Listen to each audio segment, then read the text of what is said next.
quero chamar também o Rodinei para compor a mesa.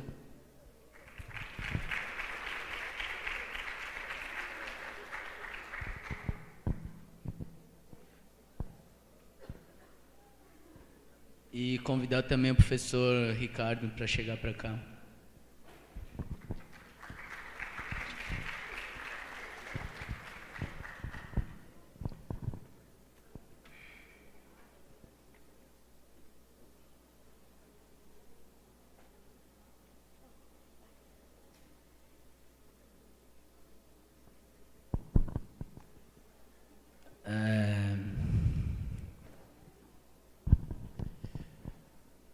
Vou ler uma breve descrição que a gente fez da mesa aqui, depois vou apresentar cada um dos palestrantes.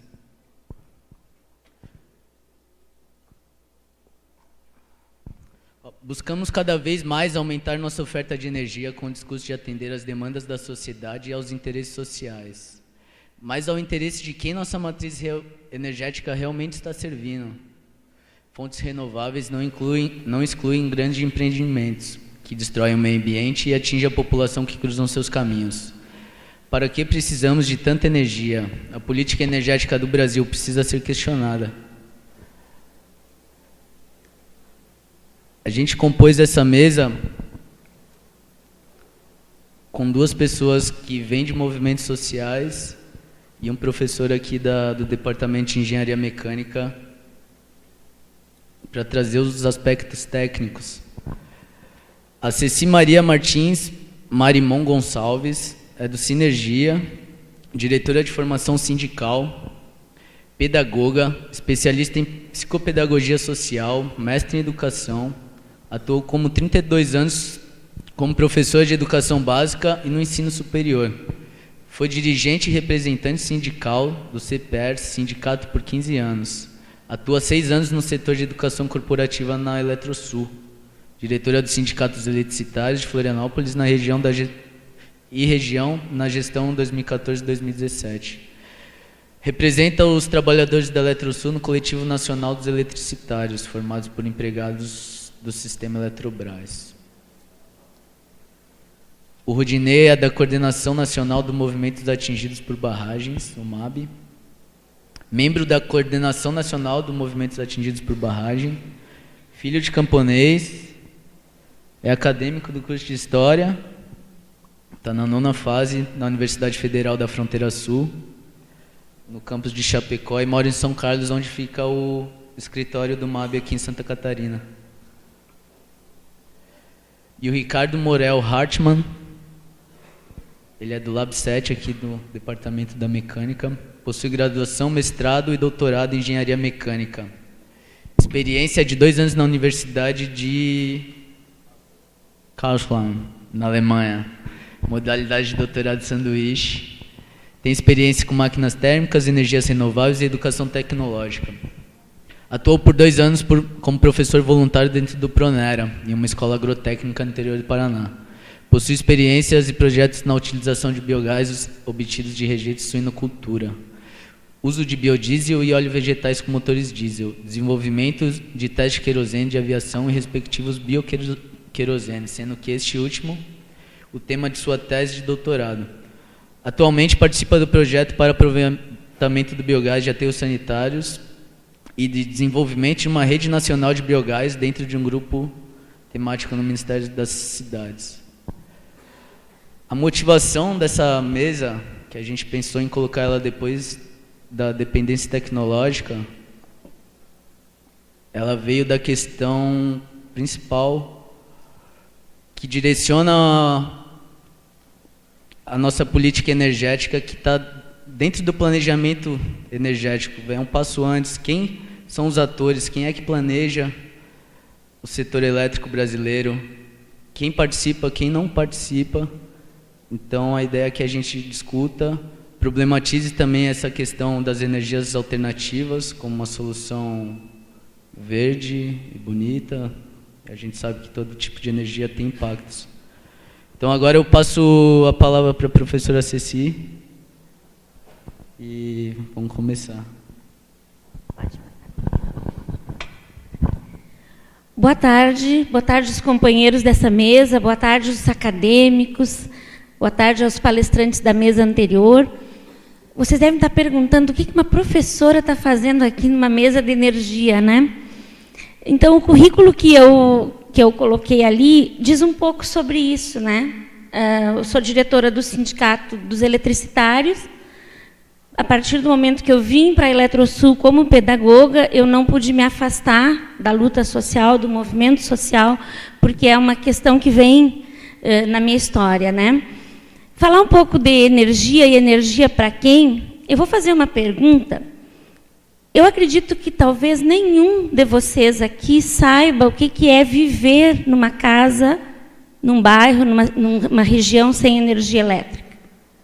Ter que acordar na hora que o sol ainda não se pôs e trabalhar sem energia elétrica.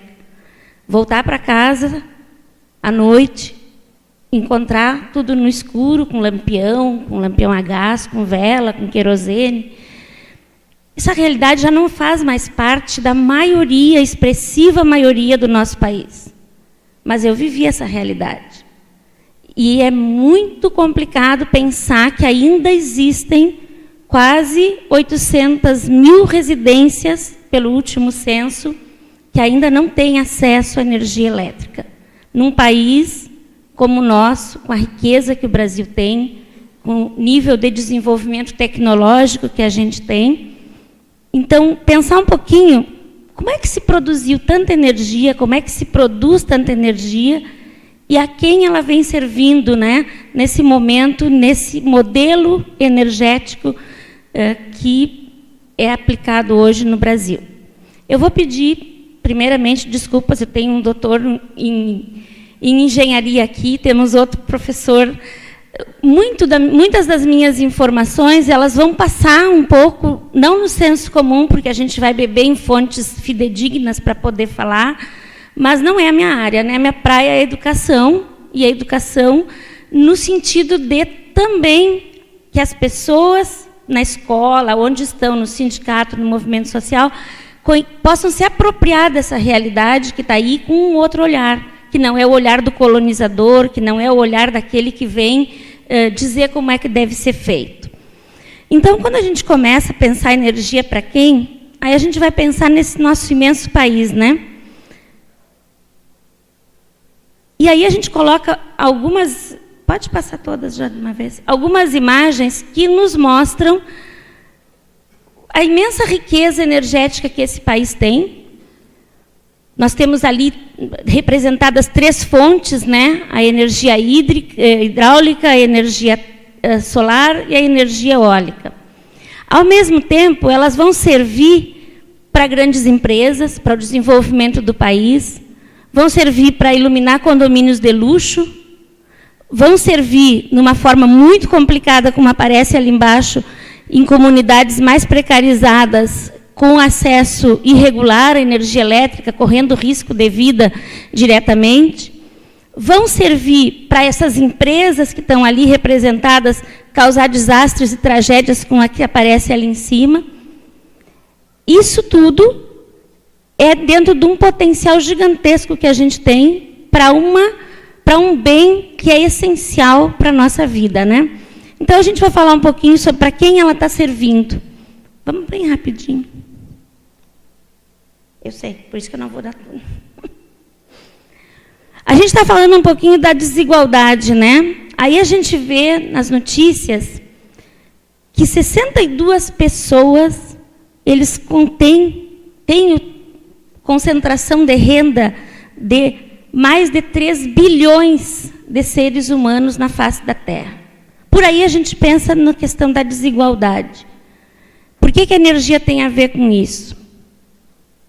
780 mil residências sem energia elétrica num mundo onde 62 indivíduos contemplam com a sua fortuna toda a 3,6 bilhões de pessoas.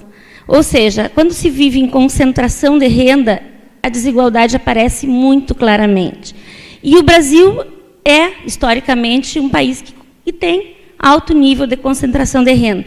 E o que a gente está vivendo hoje, nesse momento político e econômico, é uma retomada dessa disputa de quem tem o capital, esses grandes, como o professor falou, né? Esses grandes capitalistas, os predadores, na verdade, que vêm, que é diferente do pequeno empresário, do médio empresário, mas eles vêm dando a linha para como é que está se fazendo a questão da energia no Brasil.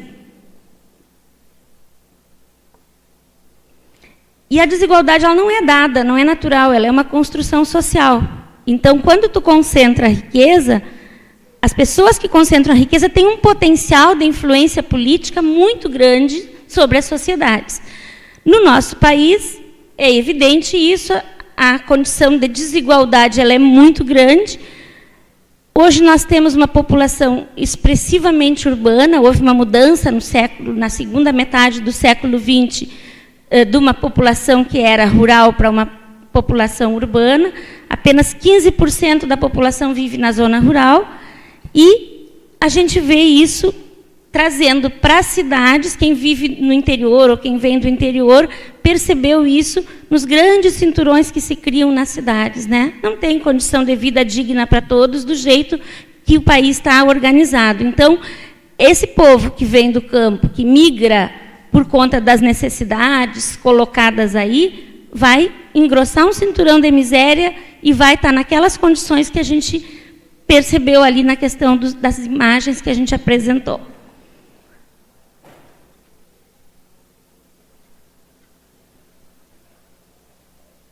E o que isso tem a ver com energia? Porque a energia, ela deve ser considerada como um direito. A energia é uma das atividades essenciais, porque ela vai dar condições para que todos os outros direitos humanos que estão garantidos na Constituição se concretizem, né? E aí a gente percebe que o próprio Ministério de Minas e Energia vai dizer, em 2012, que o fornecimento da energia elétrica é um serviço essencial, indispensável ao atendimento das necessidades primárias e inadiáveis do cidadão. Bem, beleza, é uma necessidade básica, primária, e cabe, né, então, a gente pensar como é que isso está dado.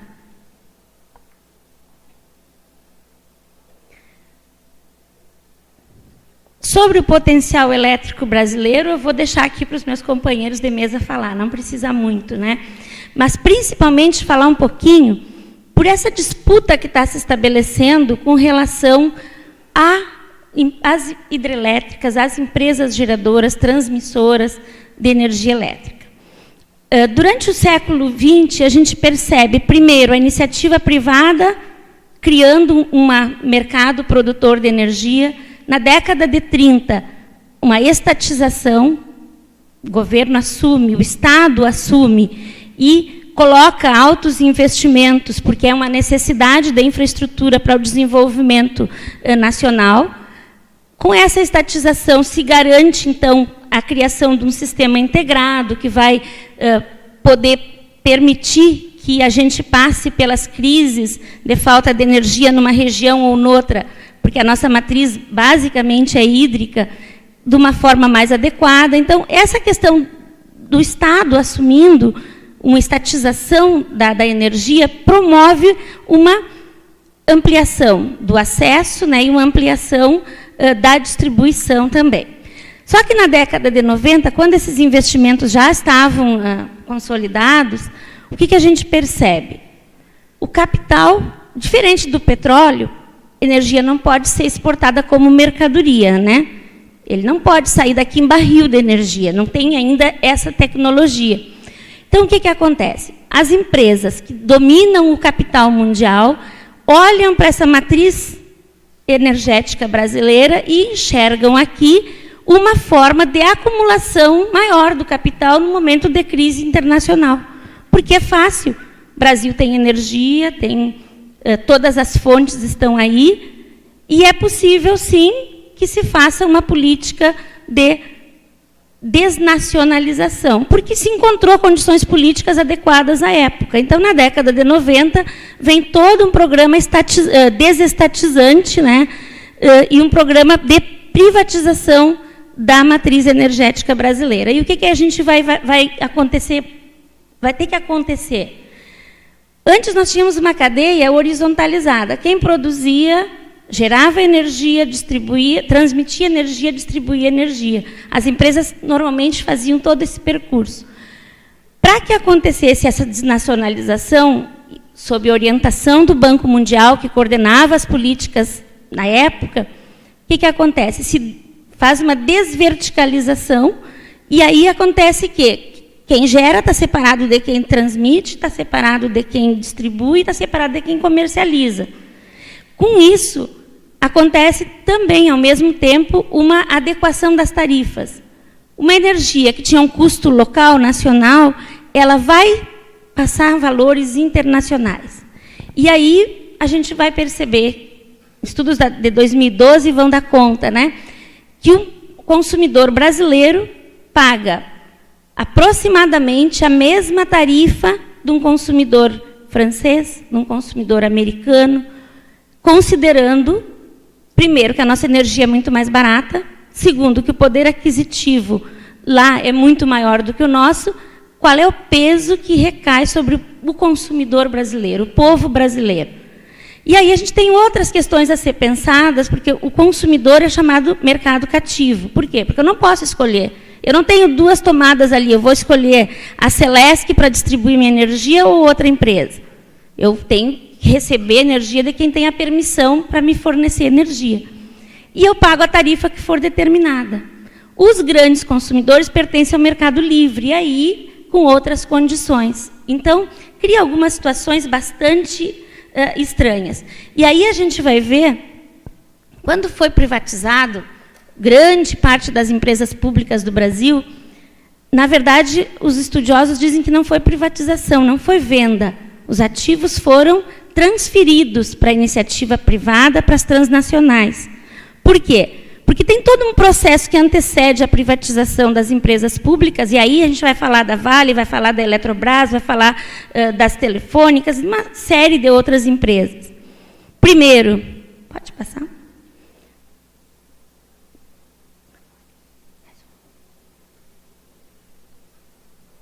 Aí. Então, aí tu vai perceber, da década de 90, nesse processo que vai acontecer, as empresas são sucateadas, diminui o investimento, há uma campanha maciça contra a empresa pública, dizendo que as empresas públicas estão cheias de marajás, que são altos salários, que a corrupção acontece na empresa pública. Qualquer semelhança com o que a gente está vivendo hoje não é mera coincidência. A gente tem que prestar atenção, porque o interesse que está vindo é grandes empresas transnacionais que querem vir para o Brasil, produzir energia e vender num preço internacional. Aí acontece a internacionalização do valor da energia. Nesse sentido, o que vai acontecer? O custo para o consumidor vai ficar expressivamente superior. O mais-valor, né, a mais-valia que as empresas transnacionais levam daqui é gigantesca. Quando foram privatizadas as empresas, eles fizeram imediatamente, primeiro, a reorganização das tarifas e, imediatamente depois, fizeram a mudança das regras de financiamento. Então, tem dados que mostram claramente que essas empresas foram praticamente doadas, porque o BNDES financia e eles pagam em largo prazo de tempo com juro muito mais baixo. Acontece que nos próximos anos, na sequência, já imediatamente, essas empresas que compraram a Vale, compraram as empresas da Eletrobras, a Eletrosul foi privatizada a metade da sua geração, eles começam a mandar dinheiro em forma de dividendos para o estrangeiro. Por quê? Porque é muito lucro. Eles conseguem fazer um salto na rentabilidade dessas empresas gigantesco. E é isso que, nesse momento, interessa, né? Porque eu compro barato, eu pego aquela estrutura enxuta, um esforço gigantesco dos trabalhadores. Tem um dado logo ali adiante. Aqui. Ali mesmo. Em 6 anos após a privatização, os valores arrecadados pelas empresas que receberam essas estatais superam em quase 7 bilhões o valor que o Estado ganhou com a privatização. 6 anos apenas, eles já passaram. Tudo que o Estado ganhou, eles já mandaram para fora em lucros, em dividendos para os seus acionistas. Então, acontece... Pode ir adiante. Nesse momento, acontece o quê? Que esse modelo ele vai criar uma série de incoerências. Por exemplo, o modelo que a gente tem hoje dessa separação e a forma de comercialização da energia permite uma situação como essa que vocês depois podem procurar no site, eu coloco ali no fim da apresentação, que é a questão da lama da Samarco na energia elétrica. Samarco, vocês lembram, é uma empresa que é subsidiária da Vale do Rio Doce. A Vale do Rio Doce, uma empresa que foi privatizada na década de 90. Como eles têm um contrato de compra de energia, como são consumidores intensivos de energia, eles compram muita energia lá em Minas Gerais com preço, né, que é um preço bem subsidiado para esses grandes consumidores. Não sei se o termo é subsidiado, mas vamos lá, eles compram muito mais barato do que a gente paga lá em casa. E aí, eles não utilizaram, em 2014, toda aquela energia que eles tinham contratada. Eles compraram energia, não utilizaram. O que eles fizeram? Eles revenderam energia. Compram com preço subsidiado, vende com preço de mercado para o consumidor que vai estar lá precisando de energia. Com isso, toda a produção deles de 2014 não consumiu sequer 1 centavo em energia. Eles ainda tiveram um lucro econômico com venda de energia. Tudo que eles gastaram para produzir, eles ainda lucraram. Vejam, mais que a Eletrosul, que é uma empresa que tem geração e transmissão, eles não têm uma linha de transmissão sequer, não tem uma turbina gerando, e eles ganharam mais dinheiro vendendo energia do que a Eletrosul, que gerou tanta energia para o Brasil inteiro. Então, são incoerências de um modelo que precisa ser revisto. Mas que a gente está vendo hoje, lamentavelmente, se repetir a mesma questão que aconteceu na década de 90. Com as empresas públicas, com as empresas estatais, a Petrobras é um exemplo. O que acontece? Houve um pesado investimento em infraestrutura necessário para atender o desenvolvimento do país, atender as necessidades. A Eletrobras investiu muito em todas as áreas de atuação no país inteiro. Petrobras, não precisa falar. Chega um momento que agora interessa para o mercado transnacional vir aqui e pegar essa infraestrutura que já está pronta, pois o Estado já colocou todo o investimento necessário. E o discurso que a gente está vendo na mídia, se alguém prestar atenção, ele vem na mesma linha do discurso que a gente via lá nos anos 90. Eu, como trabalho numa empresa estatal, eu sou diariamente atingida por pessoas que dizem: são os Marajá, vocês têm mesmo que perder o emprego. Vocês têm mesmo que ver como é que o povo vive. A gente sabe como é que o povo vive. A gente contribui para que o povo possa melhorar com todos os projetos de acesso à energia e etc. Mas isso faz parte de um discurso. É um discurso para que o que é público não seja valorizado. E, lamentavelmente, a gente está vendo muitos projetos entrando, e a gente hoje tinha um grande ato lá na UDESC, que foi uma grande caminhada com todas as centrais sindicais, contra, até a Fiesc, né? Saiu da UDESC e foi até a Fiesc, contra a retirada de direitos. São mais de 60 projetos em tramitação no Senado, no Congresso Nacional, retirando o direito dos trabalhadores.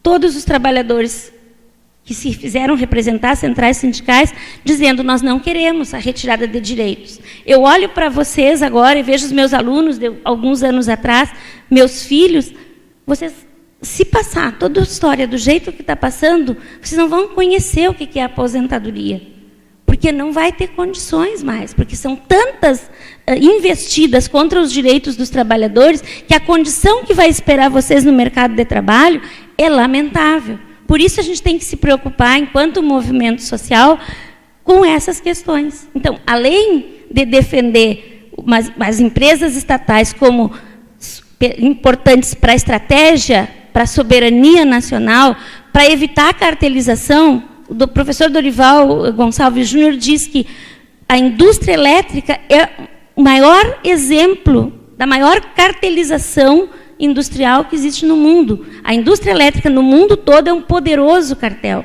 Nós temos hoje aqui a ENDE, né, a antiga Tractebel, que comprou uma parte da Eletrosul, enviando bilhões todos os anos para lá e fazendo parte desse grande cartel que vem expropriar os recursos naturais do Brasil e não deixa esse dinheiro aqui.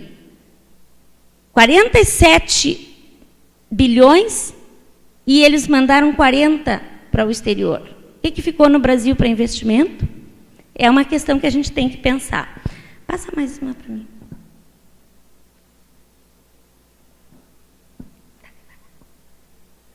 Então, por que a gente entende, aí eu vou falar um pouquinho do que a gente entende importante das empresas públicas no setor elétrico brasileiro.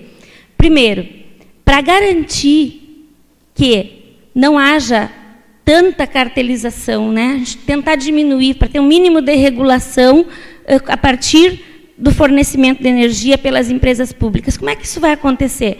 Os leilões de concessão, as empresas públicas como a Eletrosul, a Eletronorte, a Chesf, etc., eles vão entrar no leilão e conseguem oferecer uma tarifa mais baixa, porque é interesse do Estado que aquele empreendimento de infraestrutura se concretize. E isso custa para os trabalhadores, custa para a empresa, tem investimento aí nisso, mas não vai dinheiro nenhum para o estrangeiro. O dinheiro vai ficar aqui dentro, fazendo outras usinas, outras redes, pesquisa em outras fontes de energia. Então, essa é uma questão estratégica para manter minimamente as empresas energéticas, estatais energéticas brasileiras. Também, o Estado garante, através de programas e políticas públicas, pelas suas subsidiárias, programas como Luz para Todos, que levou à redução dessa enorme desigualdade de acesso à energia nos últimos anos. Lamentavelmente, é um programa que está fadado também a acabar agora, né? Então, é um agente de universalização do acesso à energia, né? O retorno do investimento para a produção nacional, já tinha falado sobre isso. Vocês, aqui em Santa Catarina, a gente tem a Celesc como empresa pública, tem a Eletrosul como geradora e transmissora. No restante desse país imenso, a gente tem muitas empresas públicas do Grupo Eletrobras, por exemplo, garantindo a integração do sistema e garantindo acesso à energia elétrica. Tem um grupo que são as distribuidoras dos estados do norte. Então, as distribuidoras, na década de 90, todas praticamente foram privatizadas. Ficaram 7 no norte e nordeste e a Celesc.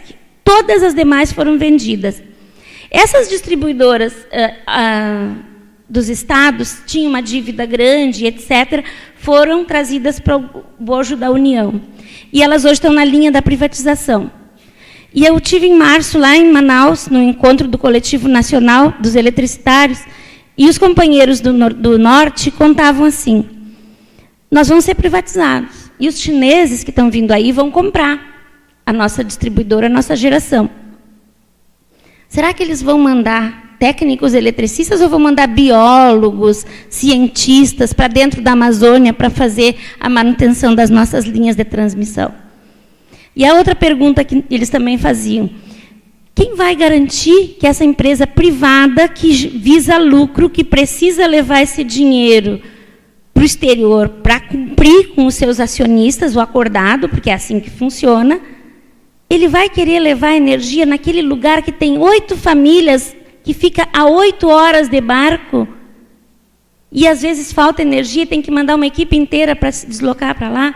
Essa é a função social de uma empresa pública estatal de energia, que dificilmente empresas que vêm com interesse apenas em investir o capital, utilizando o nosso recurso natural, utilizando a mão de obra dos trabalhadores para levar um mais valor lá para o estrangeiro. Dificilmente essas empresas vão cumprir com esse papel social. Por isso, a gente defende, enquanto movimento social, a importância das empresas estatais estrategicamente para o país. E aí a gente se relaciona com o MAB. Por quê? Parece incoerente, né? Eu tive que responder isso na Eletrosul outro dia. O movimento dos atingidos por barragens vem questionar a empresa quando acontece uma barragem para produzir energia que afeta socialmente